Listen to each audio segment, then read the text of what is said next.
and you're going to be removing stuff right up until the very end. So, so this first step is always just going around the edge. I call it the bandsaw cut because you can do it with a bandsaw. And I just go right around the edge. And notice that I'm using the tip of the knife and I'm doing the hand squeeze cut. So all the power is coming from essentially doing this with my fingers. And notice that my thumb is not directly behind where I'm cutting. It's off to one side. Hey, Matt.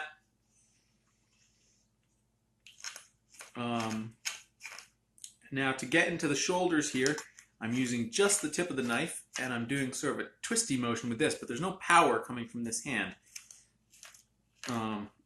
Is the power coming from this hand? The power is coming from pushing with my thumb the tip of the knife into that cut. So I'm pushing with the thumb and then the twist takes advantage of that push force. Okay, so now I've done roughly the outline. Notice it's not perfect, and that's totally fine. Now I just do the pull cuts coming down the side of the handle.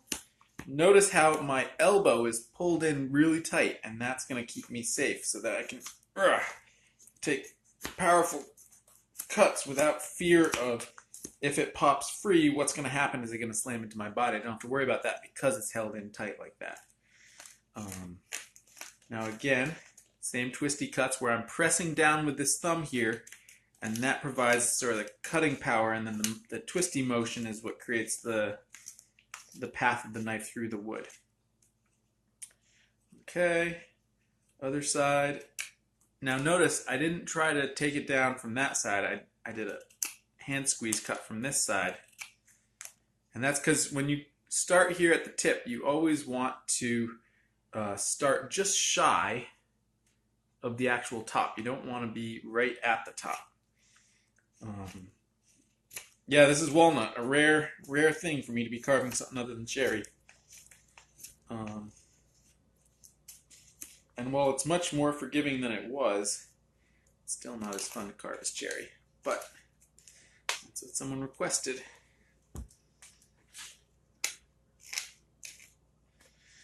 Okay, so now I've got the handle roughly about the way it should be. Now the handle length here is quite a bit too long. And I'm actually going to put a sheath on my knife. Good habit. And I'm going to draw where I think it should be rather than just go for it.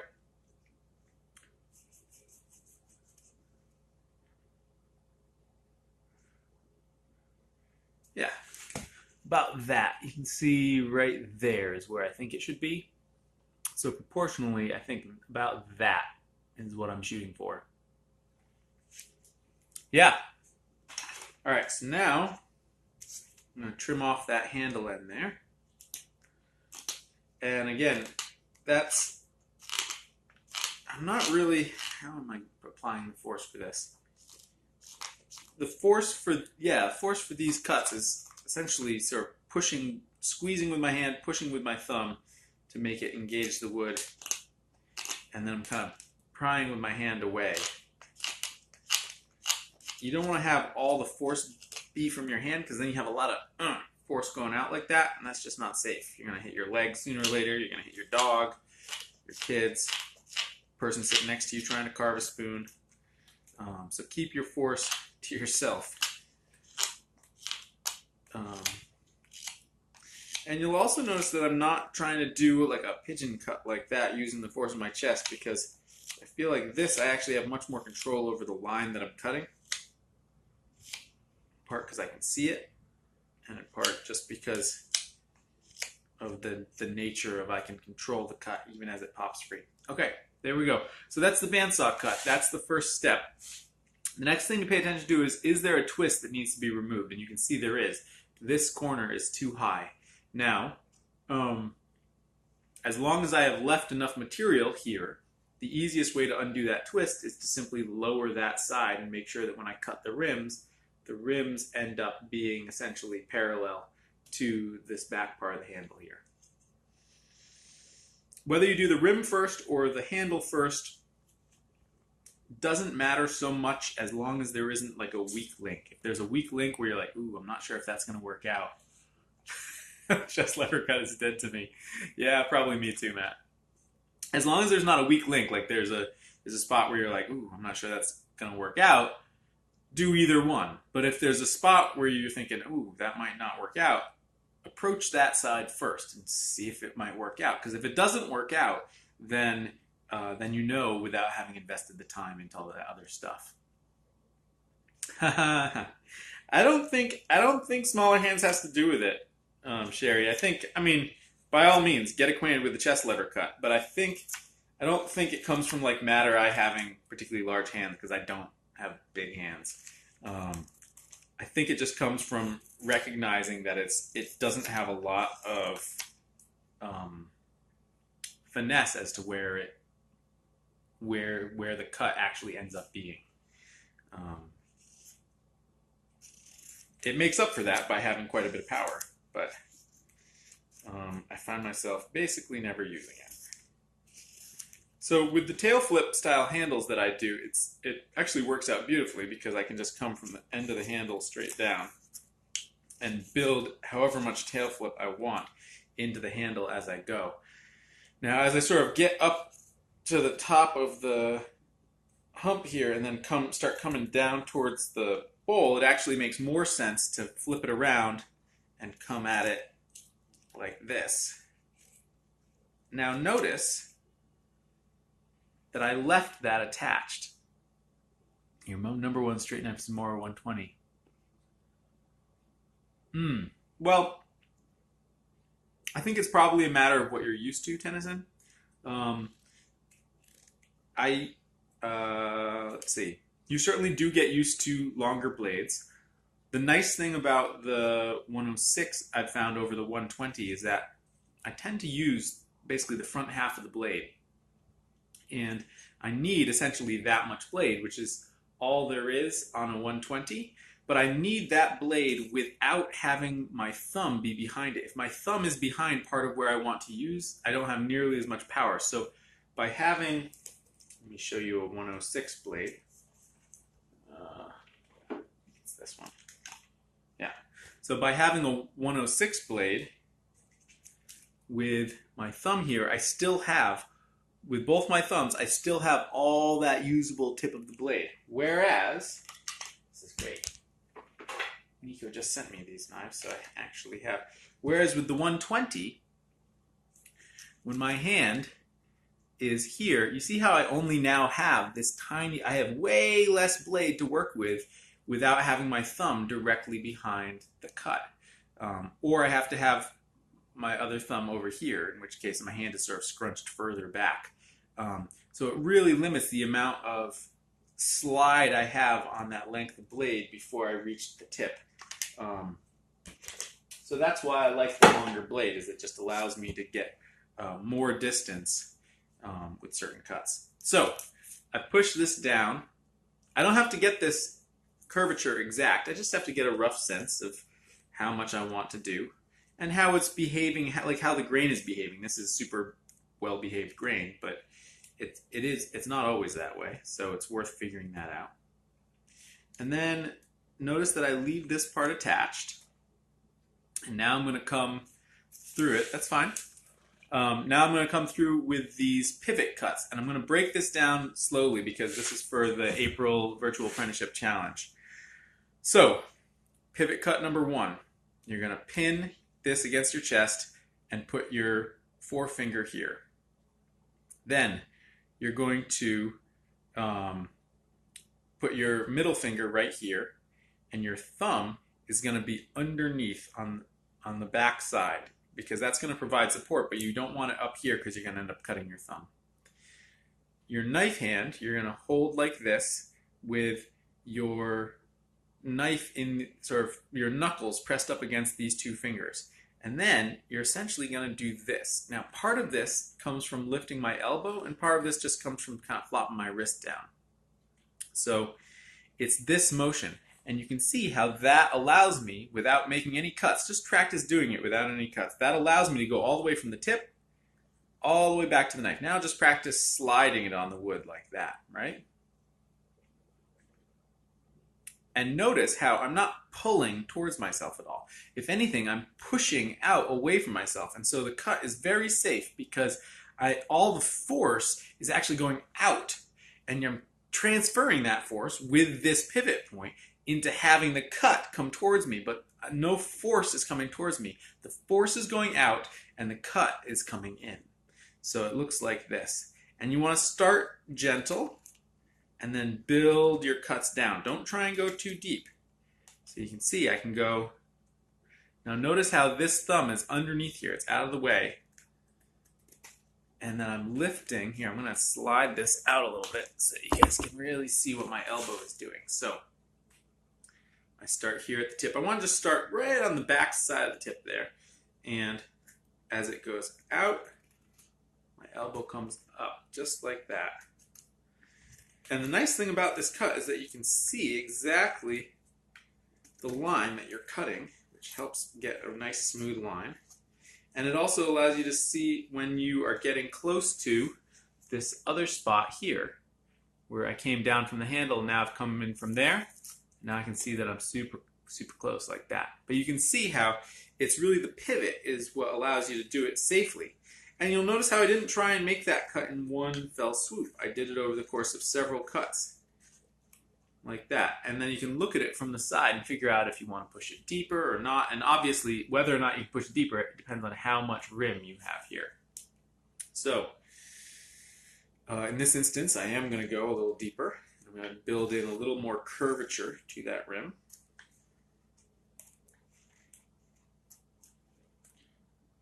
Good.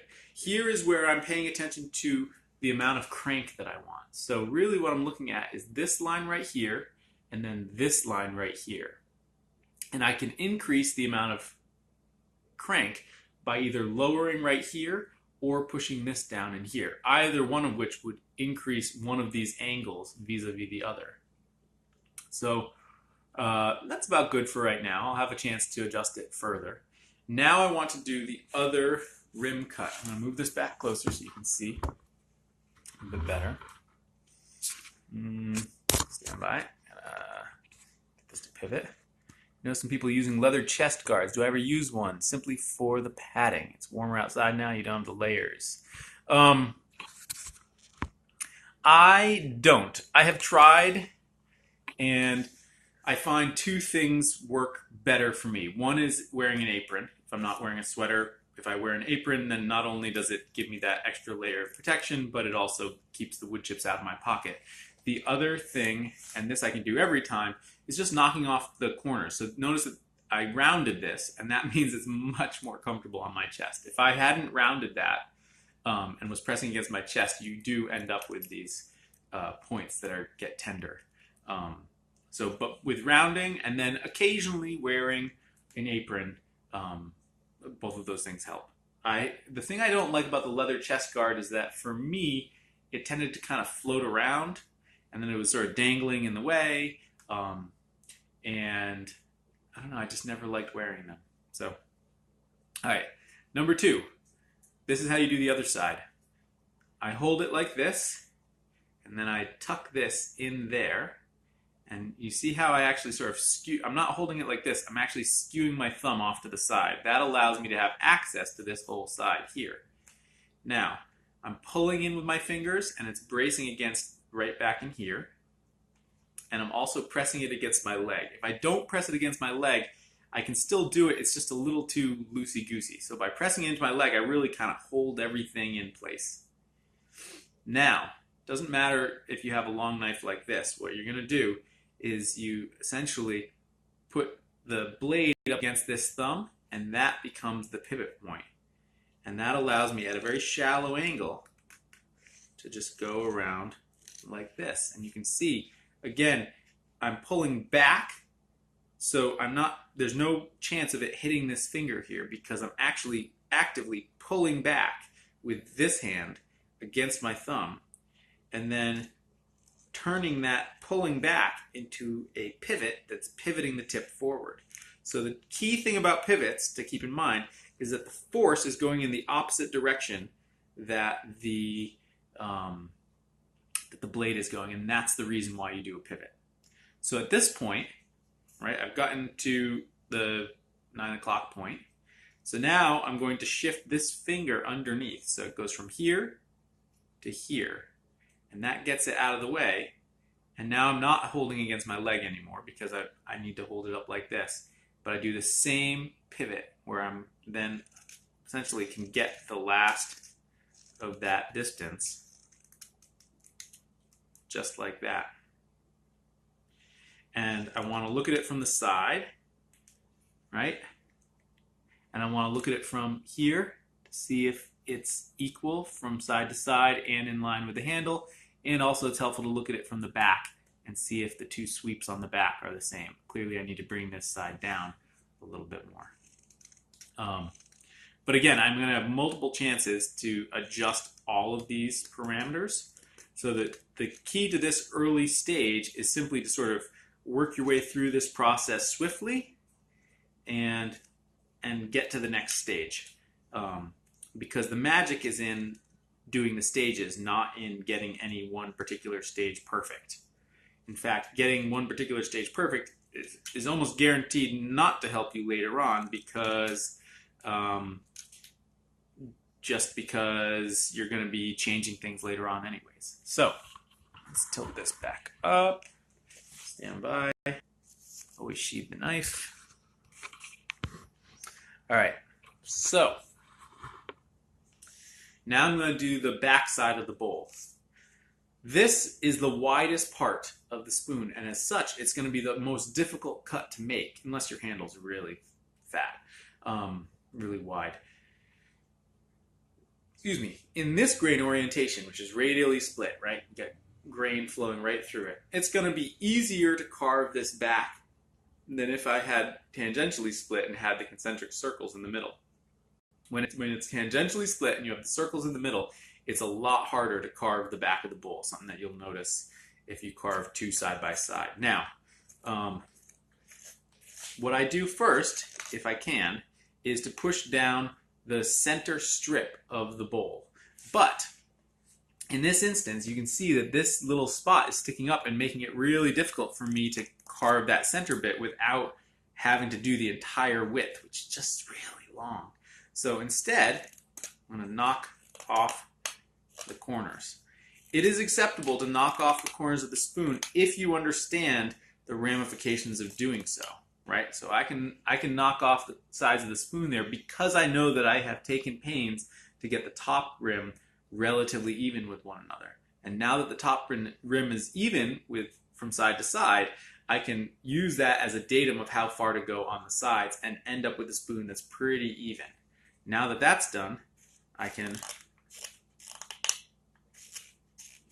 push this all the way from the center to there. Now, it's important when you do this cut going around the front, a lot of people will go and they'll be really strong and then they'll chicken out and they'll let it go out with the grain, and you end up with this going down and then it kind of levels out for the last little bit. So you want to think about how you want like a nice, clean, but shallow sweep. The other thing that happens is people don't do hardly anything, and at the end they kind of chop it off really steep. Thanks, man. It'll be up live, and I'll also upload it to YouTube, so you'll be able to watch anytime, Lucas. So now that I have that center line roughly the way I want it, I just did the sides, and my rough rule of thumb is at every stage I want to pull this rim up to about half of what it used to be, and that way by the time I get to the finishing cuts, it's basically as thin as I want it to be without having to do any more refinement. This is part of the larger process of pulling everything into refinement all together. So now I'm going to do pull cuts to do the back of the bowl, and you'll notice it's starting here. I don't start back here. I start here, and I sort of gradually fare it in, and I also leave this keel thicker than I'm going to want it later on, because if for some reason I end up messing up the neck and having it be narrower than I thought it was going to be, you too, Lucas, then that extra thickness in the keel is my insurance policy. I can still get away with a good spoon that is strong enough as long as I've left myself that extra. This is really easy to remove later on, which is why it's really easy to remove right now. This is more difficult to remove and have it be cleaned up correctly. So do make sure that you leave this thick until you establish exactly what this is going to be. Then let this react to it. All right, now I'm going to push this away so you can see. This is the one time I do this cut, which is for the back of the handle, which is, you could do this cut. You could, there's a certain point at which you're up close enough to your body, you can't really go any further without cutting your shirt. Now, I could flip it around and just do a series of hand squeezes down like this, and that is fine, and to some extent it's what I'm going to be doing because it has this kick up at the end. But to waste some of that initial material, this is the only time I really do this kind of braced cut, where I'm actually pulling the spoon and the knife is just braced with my forearm on my knee, like that, just like that. And the nice thing about that, particularly with like larger cooking spoons, is you get a really nice clean line that is cleaner and more generally a more beautiful sweep than you would get with any other form of doing it, just because it happens in one swift cut. And swift, confident cuts like that tend to give you nicer lines as long as they are where you want them.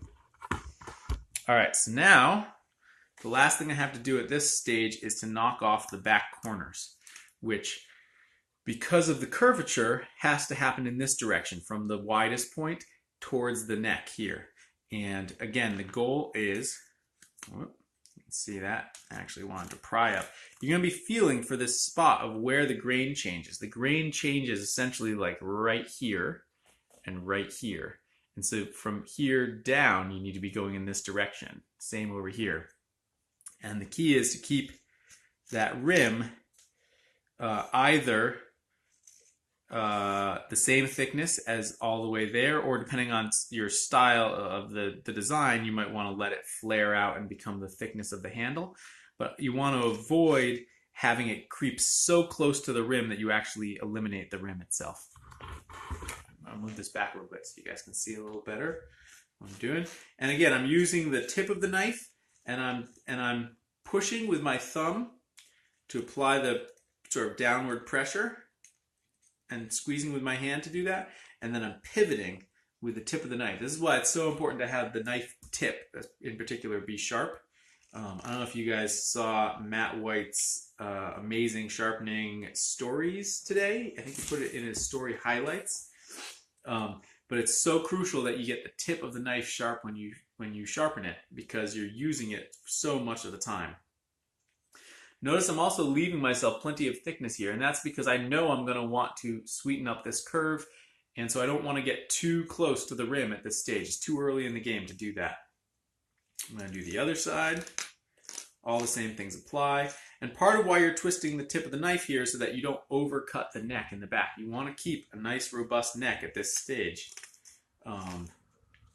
So this phase of carving is all about sort of pulling everything in so that it's more delicate, but not limiting your options for later on. So here you can see it's still fairly chunky, but I have sort of the rough proportions that I want. The outline, if anything, is the choppiest part of the whole thing, and that's because we did it first when all the dimensions were so thick that it was difficult to do it well. Because if you're trying to carve through twice as much thickness as this, well, it's twice as hard as it will be now. All right, now I'm going to redraw the shape. Redrawing the shape for me, is absolutely crucial, because if I don't redraw the shape, I end up not being able to remember what I wanted to have happen. As soon as I start carving, I lose sight of that. So drawing the shape for me is how I sort of keep myself on track. I always start by drawing in the neck. The 2 points on the neck, this is a terrible wood to do this with. The 2 points on the neck that represent the narrowest part of the neck and how tight I want it to be. And then I found that the thing that works best is to keep my hand braced on my leg.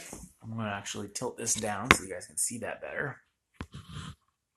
I keep my hand braced on my leg, And I just essentially describe arcs like this. And because it's a nice stable motion that I can do over and over again, I end up with the nicest looking bowl that way. Then if I try moving my hand, it's all over the place.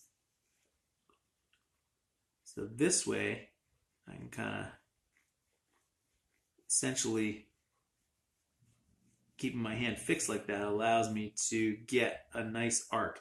Notice, however, that it's still sketchy. I'm still essentially sketching the form, and the line I end up with is fairly thick, which is a good thing, I would argue, because it means that as I get real close to it, I'm not following the line. I am essentially looking at the shape and doing what I think is right. So now I'm going to define up here what I want it to be. And for here, notice that I'm shifting the weight of the handle more over to this side. That has to do with how this bowl seems to be aligned.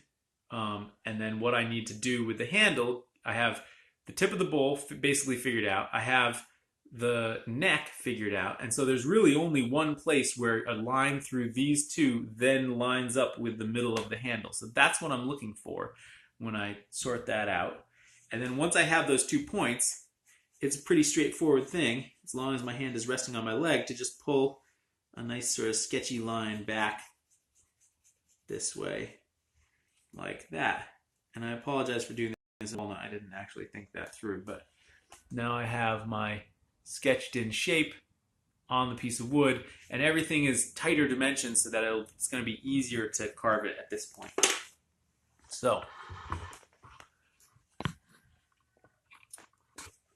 now I go back and I'm going to carve everything again, but I'm going to start with my handle, because if I do the bowl first, which is what I usually do at the beginning, and I get the bowl all perfect, when I'm carving down the handle here, sometimes, depending on the amount of force I use, the knife pops out and it hits right here on the shoulder. And if I've spent a bunch of time getting that curve exactly how I want, and then I slam my knife into it, I'm going to be really frustrated. So doing the doing the handle first means that you do all of that tapping the knife into the shoulder before you define the bowl exactly how you want it. And I'm also paying attention as I carve this to trying to make this line straight up and down and perpendicular to the reference face, which is the top face. So do that there. How I do the underside, where I can't actually see the line, I've found that there's some carvers who do this, where they put the knife on the opposite side and pull it down like that. I find I don't get good results that way. What works better for me is doing it essentially blind, but continuing to flip it over and take a look, flip it over, take a look. And you'll see that, if possible, I tend to do the side that I can see first, so that I have it as a reference for the other side to be able to look at and say, okay, that's good, but it doesn't quite match what's going on with the other side, and it looks like my cut is tilted slightly. So let's address the tilting cut issue. Good. That resolved that. And it looks like it's good, but it needs to be narrower at the neck. Okay. Notice that I'm leaving everything attached. And that's because there's no way that a knife is going to be able to exit going across the grain of the shoulder. So you leave it all attached, and then it's going to come on. It's going to come off later on. So now we can go around the bowl itself. And again, I'm using just the tip of the knife, but my thumb is not right behind where I'm cutting. Where I'm cutting is over here. My thumb is over here. That difference is absolutely crucial. If I tried putting my thumb right behind the cut, which I think makes sense to a lot of wood carvers who use chisels, because with a chisel you do want the force directly behind the edge of the chisel, right? That's how you drive it forward. But that's not the case with a knife. With a knife, it's about pivoting. And you need just that little bit of pivot in each cut to really help get you some mechanical advantage, so you have power. If you don't have a pivot, you have no power. And you'll feel that right away. You'll be struggling. And then if you just shift your thumb over so that you're working that the working part of the blade is in between your thumb and your forefinger, you'll feel the power right away. Okay, so you can see how easy it was to clean up this neck here. I used to only do stop cuts on my spoons where you have the line coming in and the line coming down because I was scared of this. I felt like that was really difficult and it was going to be slow, and I was, interested in being fast. What I found is that this is actually way faster than doing a nice clean stop cut. Because with a stop cut, with a hard neck angle, there's a certain amount of chasing to go back and forth to get it just right, and it never quite lines up just right. Whereas with this, you can sneak in there and get your knife, if it's properly sharp, to go slightly uphill on the other side of that cut, and you saw how fast it was. It's very, very fast. All right, now I need to do the other side, and again, I'm looking at the line and then carving blind, and what I find is I just have better results that way. So the power is coming from squeezing my hand like this, and notice how choked up I am. I'm not back here, I'm right here where this finger is really has a lot of power pulling back like this. And then when I get in to the neck here, I'm using just the tip. If you try using back here on the knife, what happens is that the back spine of the blade hits as the edge is trying to come up out, and you get these chatter marks. It'll go chatter, chatter, chatter, chatter as it comes out. So by using the very tip of the knife, you can get a really tight neck, which looks almost like the same as with a stop cut. But it's just very simple to do. If you're struggling to do this, the first thing I would say is look at your tip of your knife. It's probably not sharp enough. The second thing I would say is, what is the state of your wood? If your wood is a little unforgiving, this can be hard also, particularly with super green birch. It's just a little too stringy to do that easily. But if your wood has the right moisture content, it's a little bit dry, and your knife is sharp, these neck cuts should be super simple. All right, now I've got to do just the tip of the bowl and the end of the handle, and then I'm done with these bandsaw cuts. Notice how the power is coming from me actually rotating the spoon like this around the knife. The knife is almost staying exactly still, and I'm pulling the spoon against the knife. Okay, just like that.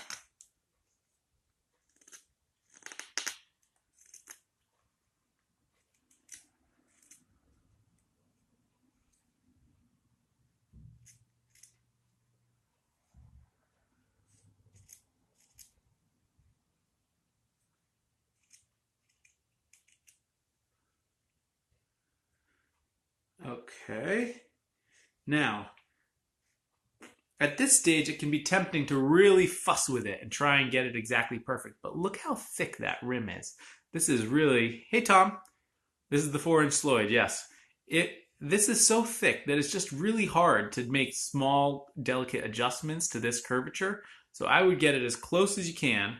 And then later on, once you've pulled the top down and the bottom up, you can make further adjustments.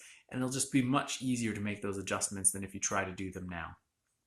So now is my chance to get the crank just right.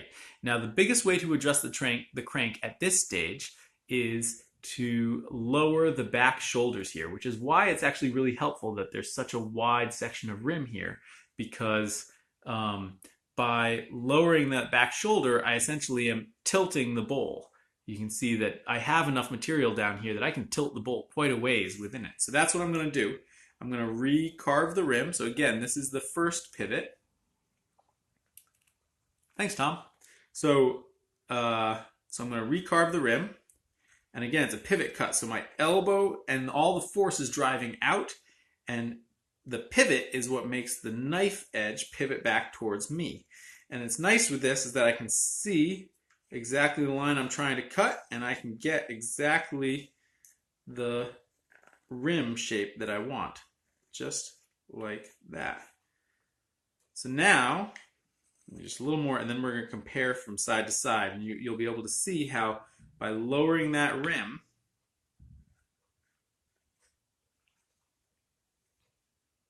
Good. Okay, so this is side 1. And then look at side 2. You see how I was able to get more crank by lowering the rim here. Now, it's not a perfect line yet, but that's okay. I don't need it to be a perfect line. I'm going to have another chance to go back and refine this rim once I've carved the bowl most of the way. So I just need to get it close enough. Remember, the whole process is bringing everything into refinement all at once together. Oops, and I forgot to trim the rim here, or trim the end of the handle here. Good. Good. Okay, now I'm going to do the other rim cut. So again, it's like this, and then like this, and pressed against your leg. Don't forget to press it against your leg. And then it's a pivot this way, so that you're not actually pushing the knife towards this finger. You're actually pulling the knife against your thumb, and then pivoting the tip towards that finger. And because it's a pivot, you can stop at any time. There are other ways to cut this rim, but honestly, I think this one has the most control. So I would encourage you to really push yourself to do it. Now, look at this from side to side. You can actually see that that this is actually already lower than this, which is fine. I have enough rim here, but I'm going to finish this rim cut, and then I'm going to go back to that first one and get it to match. So that when I look at it from side to side, from the front or the back, it's the same from side to side. So all I'm looking for here is to get kind of the same looking thing going on. And then I'm going to go back here and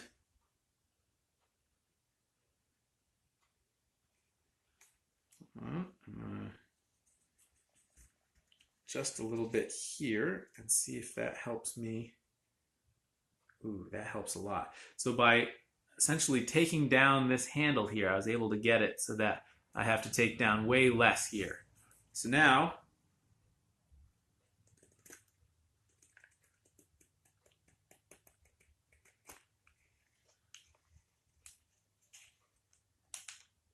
good, good.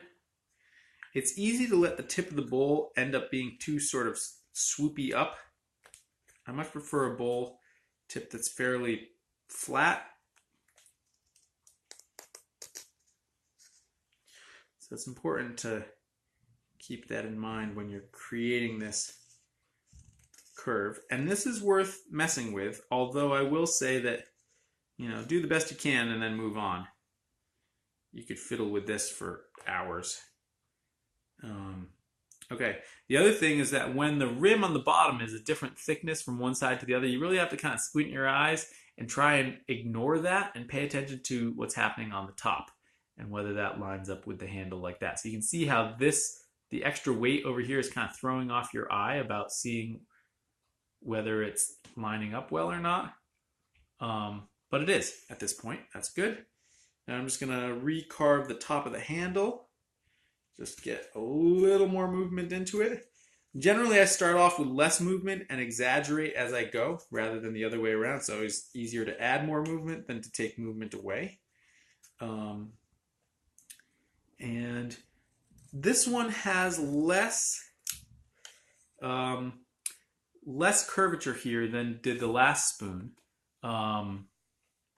It has less curvature than the last spoon, largely because of the way it felt when I was carving uphill in the grain here. I could just tell from the way my knife was going into it that it just didn't want to do it. Some woods, depending on how steeply the spoon is angled down into the wood, the steeper it's angled, the more curvature it's willing to do. And I must not have angled this one within the wood very steeply because it just doesn't want to do very much, which is fine. But it's worth sort of feeling that point out and not trying to push it beyond what it actually wants to do. And make sure when you come down here, you want to do two things. One is you want to make sure that you have a clean section of rim between wherever that little bit of chewed up stuff is and right here. That needs to be clean so that you can get your rim to fit within there. The outer to the inner rim, that thickness needs to fit within this spot here without this chewed up area entering the rim space at all. The other thing is you want to avoid coming back like this to back cut those pieces. Just tear them off. Because if you back cut, what ends up happening is you end up slamming your knife into here, and then you go back and forth trying to clean it up, and you end up with this weird sort of choppy neck, almost reverse dump of the rim this way, because you're essentially trying to dig yourself out of a hole, but all your habits are continually digging the hole deeper and deeper and deeper. So all the cuts always flow this way, and when they come up against that, you just give a little pry with your knife and then leave it like that. The hook knife will take care of the rest. Okay, now I have the top line of my spoon exactly how I want it. Now it's time to address the bottom. Now, if you have the point of the bottom right now is not to get the curvature just right. The point is to simply pull the rim up so that it's not distracting us and that we're close enough that we can get it perfect later on. I used to try and do the outside of my spoons perfectly before I did the bowl, and I still do with some of my cooking spoons that don't really matter. But what I found was that I was actually missing the mark a lot of times with my eating spoons because I was putting the outside of the bowl together before I knew what the inside needed to feel like to feel right. Because it's not... If I do the outside of the bowl and then I make the inside so that it feels perfect in my hand, it may or may not... it may or may not... I'm glad these are working for you, Chuck. It may or may not... work out that it actually feels really good in your mouth. It might be more that that you're off a little bit here or there. And so I found to be a better order of operations is get the back of the spoon close, then do the bowl of the spoon so that it's all the way exactly the way I want it, and then do the back of the spoon so that it's perfect for that perfect interior. And that way you end up with a spoon bowl that is spot on. If you do the back of the spoon bowl first and then do the interior of the spoon bowl so that it reacts to it, it's going to be a little bit off. Okay, so what I'm doing is I'm just pulling up the rim. And remember the rule of thumb, you want to pull up the rim so that it's about half of what it was previously. Now, I'll probably leave the tip of the spoon bowl a little bit thicker, but not much. Not much.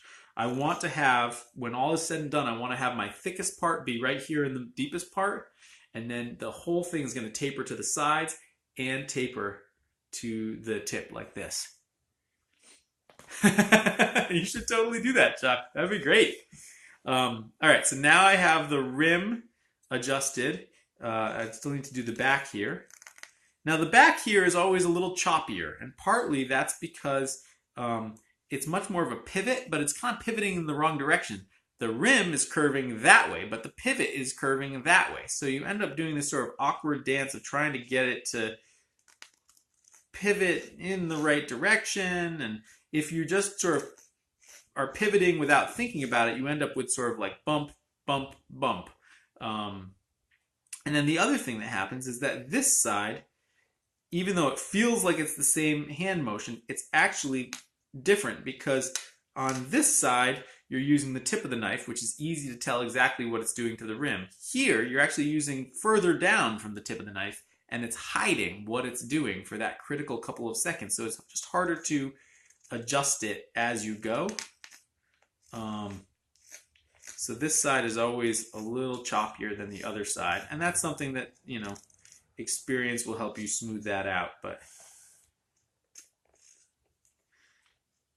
And I always think it's worth pulling this section of these back shoulders up a little further than you think they should be.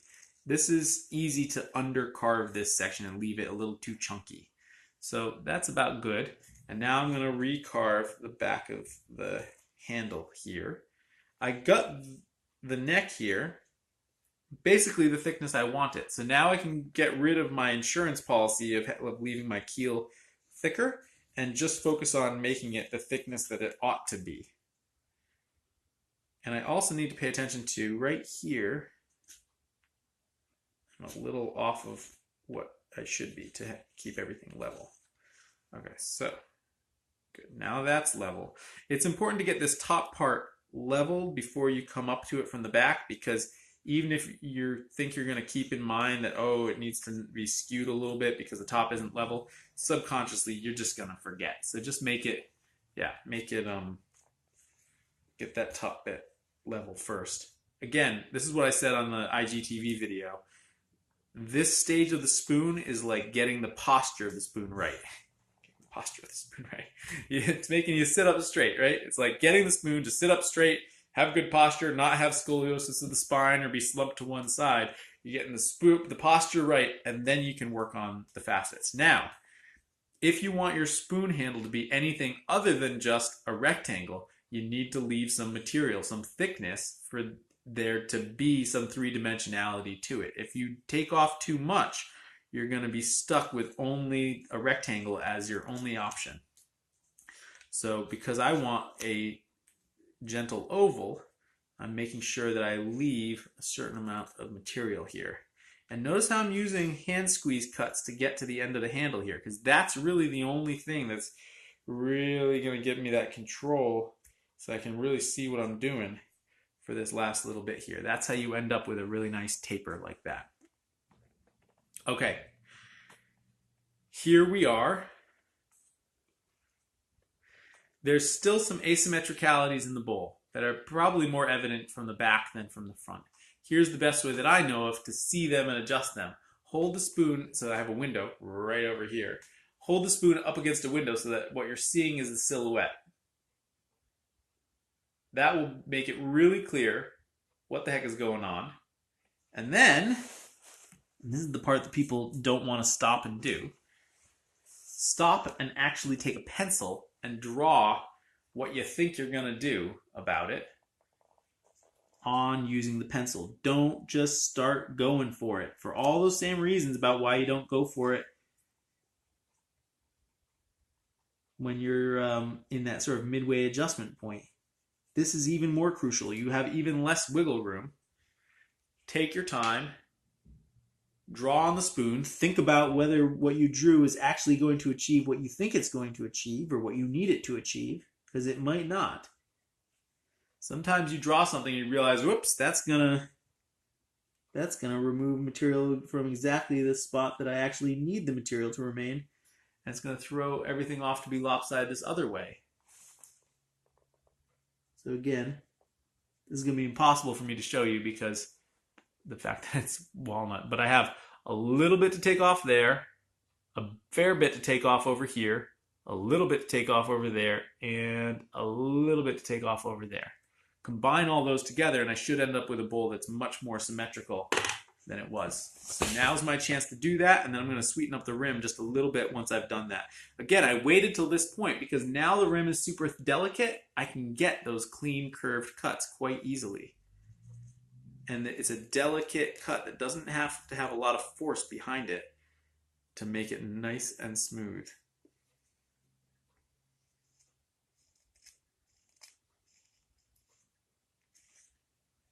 Okay, good. You can see how delicate these cuts are, well, with the exception of that last little bit right there.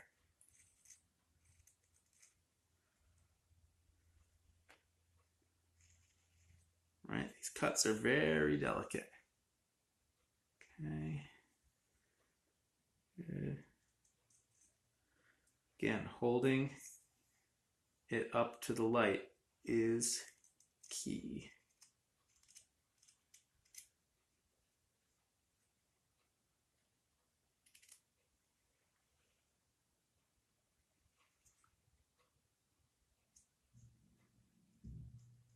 As is deciding when you're going to be done. When do you decide that you're done? When do you walk away? Whoops. There's the phone.